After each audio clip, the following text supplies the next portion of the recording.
अभी अभी एक बुरी खबर सामने निकल कर आ रही है। खेसारी लाल यादव के फैंस के लिए बहुत ही बुरी खबर है। आप सभी को बता दें कि खेसारी लाल यादव शूटिंग के लिए मुंबई निकले थे। शूटिंग पे जा रहे थे, तब तक अचानक कार एक्सीडेंट हो गया और कार एक्सीडेंट में खेसारी लाल यादव को गंभीर रूप से चोट लगा हुआ है। तो दोस्तों वीडियो में बने रहिए, देंगे और भी पूरी जानकारी। तो चलिए वीडियो में बिना देरी करते हुए बढ़ते हैं आगे। दोस्तों आप सभी को बता दें कि खेसारी लाल यादव हाल ही में शूटिंग करके आए थे और मूवीज का शूटिंग था। रात में कॉल आया उनके प्रोड्यूसर का कि कल सुबह शूटिंग पे आना है, और सुबह शूटिंग पे जा रहे थे तब तक दुर्भाग्य है कि खेसारी लाल यादव का कार एक्सीडेंट हो गया। और कार एक्सीडेंट में खेसारी लाल यादव बाल बाल बच चुके हैं, उनको कोई दिक्कत नहीं है, लेकिन थोड़ी बहुत चोट है।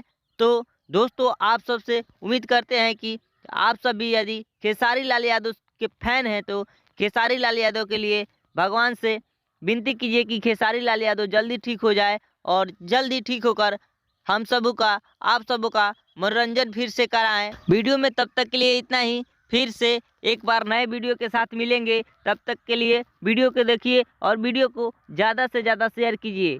Thank you.